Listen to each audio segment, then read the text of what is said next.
Todd, you've trained Kentucky Derby winners here at Palm Beach Downs, but not too many Breeders' Cup horses. Tell us about Bullet, who worked this morning for the juvenile turf. I thought he worked well. He's had a good 3 weeks since he ran, and kind of torn on what the right move was in terms of where to train him for juvenile turf sprint. But we just felt like he was in a good rhythm here. We'd stay with that. We've had quite a bit of success shipping from here up to Kentucky, close to a race. So the plan right now is to work him here one more time and then ship up about 6 days out. Only one race under his belt, and that was at 5 Base. What's your thoughts stretching him out and the inexperience going into the Breeders' Cup?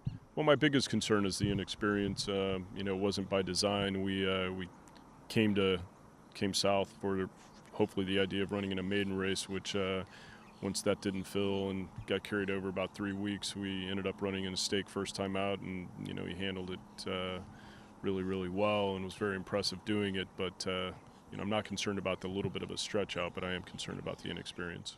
Concerned about getting him in the race at all? There's obviously going to be an overflow there. I think anyone that saw the race, you don't see horses win 5 furlong turf stakes by 8 lengths very often, and the figures support that it was a pretty strong race. So, I would think that the committee would look at that as a pretty strong effort, and hopefully that'll get him in. You're in South Florida today. You'll be back in New York tomorrow. You got a bunch of other Breeders' Cup workers at Belmont Park. Talk about some of the other horses you're getting ready for the Breeders' Cup. Well, right now we've got High Happy pointing for the Breeders' Cup turf, and we ended up having to kind of change plans with him a little bit when the Joe Hirsch Turf Classic came up very soft. We decided to pass that. Ended up in the Knickerbocker at 1 1/8 miles, which is a little short of his best distance, but I thought he ran very well.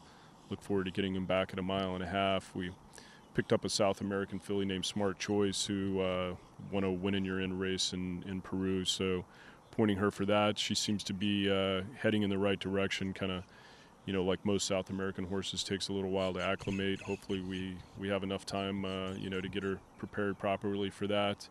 We've got a couple of colts pointing for the juvenile turf with Opry and Current.